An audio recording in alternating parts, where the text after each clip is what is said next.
Hi, I'm Sean Reardon, Mayor of Newburyport, and welcome to the latest edition of the Mayor's Corner.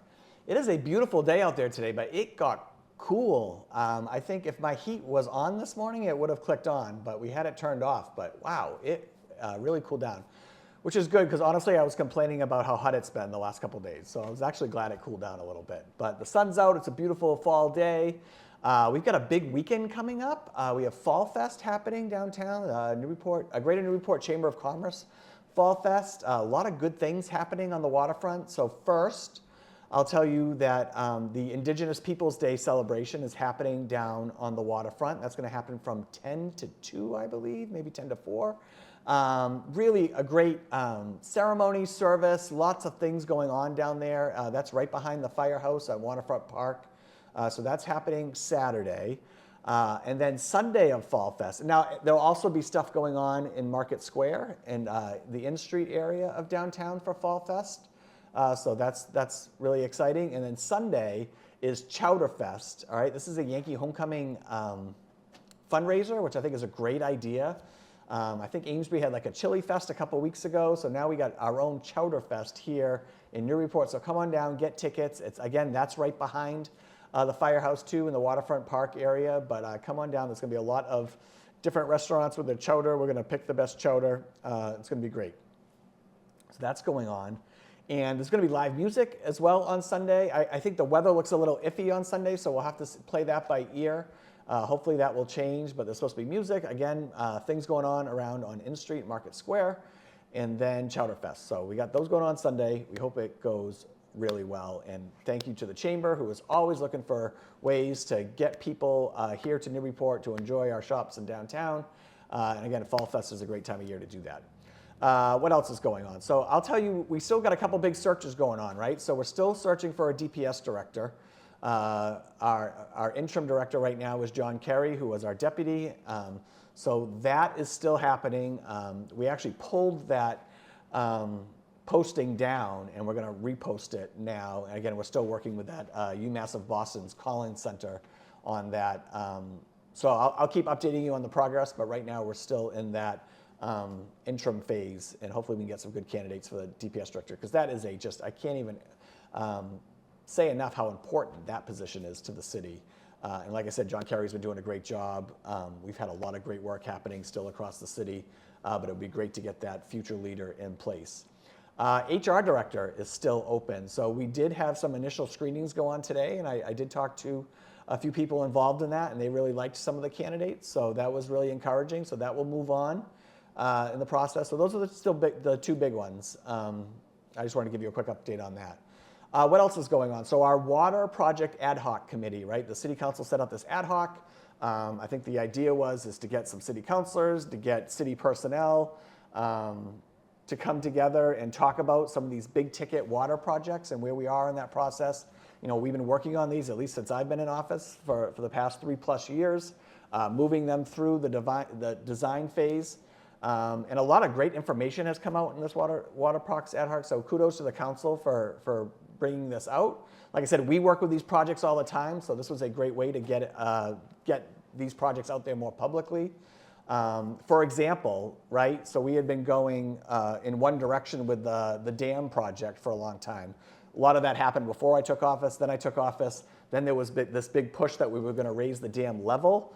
And so I actually wrote a letter of support to the governor, because at the state level, things would have had to change to make something like that happen. There didn't seem to be an appetite to do that. So we're now kind of pivoting on that, which now we're just looking to raise the dam height, which is a much easier project to, one, to pay for, but also to permit and move forward. So that pivot kind of came out of this water ad hoc as well. So again, little things like that are always great when we're all talking about, collaboratively, how can we move these projects forward? So these are incredibly important projects, and there's a lot of different factors in it, especially when you're talking about most of these involve West Newbury really directly, and we also provide the water for Newbury. So again, kudos to everyone involved. They've been 3 great meetings, and there'll be more coming up.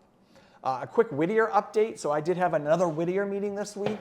That is moving right along as well. We still just have a working group, and that working group is consisted of representatives from all 11 cities and towns that make up the Whittier School District, and then Whittier personnel, and then Northern Essex Community College personnel. So we're still working with the shared campus model.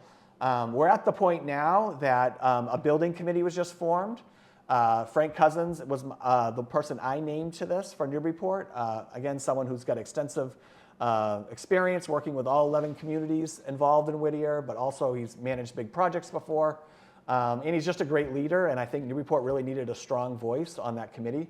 So he was just actually named co-chair, along with the former mayor of Haverhill, Jerry Burback. I'm sorry if I'm saying that name wrong. I think it's Jerry Burback, former mayor. I got to meet him a couple weeks ago, really great guy.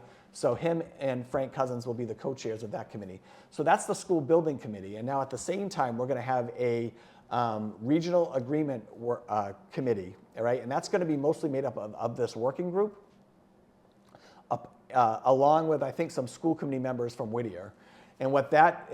So what that group is going to be charged with, and this is incredibly important, is that they're going to be working on the regional agreement, right? And I think one of the big things we learned from the January 2024 vote was that all the communities, maybe except for Haverhill, was really upset with this Acts of 1967, which formed Whittier, right? This school agreement, because a lot of us feel it wasn't equitable. So that group is going to be formed because we can't move on to schematic design phase in this MSBA project until that regional agreement is taken care of. So that's where we are with that. I'm encouraged. We've had great conversations about all of this.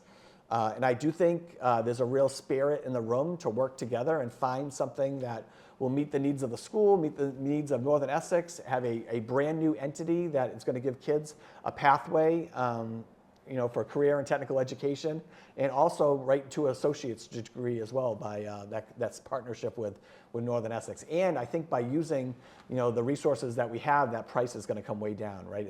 We can't go back to voters with a $500 million school. It's going to have to be something that all communities can get behind. So I'm encouraged, but that's where we are with that project. And as of right now, I'm going to serve on that regional committee for the regional agreement. And then I'm going to appoint an alternate, but I'm actually going to wait till after the election to do both of those things. So I'm going to leave that as there.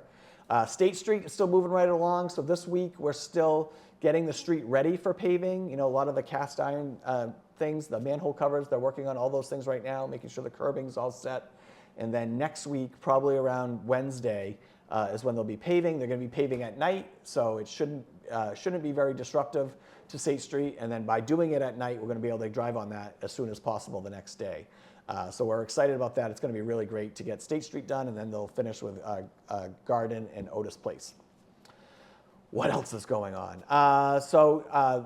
The Senior Affordability Task Force is still happening. So we've got a meeting coming up with the Senior Affordability Task Force, and we're still looking to set up a couple of focus groups so we can hear directly from residents around some of the things that we're talking about for the Senior Affordability Task Force.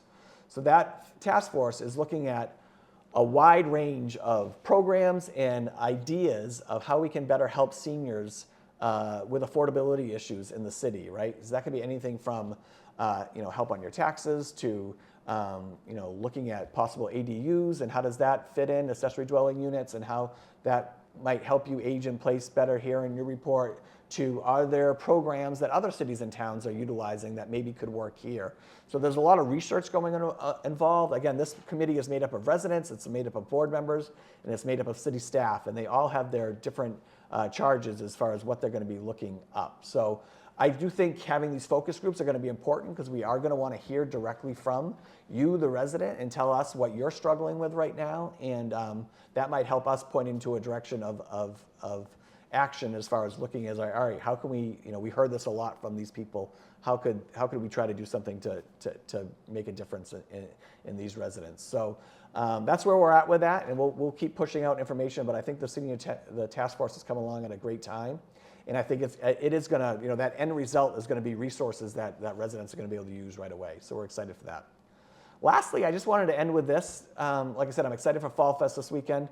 We've got some great news. Last week I was telling you about some of the grants that we have been getting lately, which is great. And I think people don't always realize how important these grants are because you see all this work happening across the city, and sometimes you don't know exactly where that money's coming from, but a lot of times it's from grants. For example, the waterfront bulkhead project that we did last year, that was a $5.5 million project, and we had that all paid for from grants.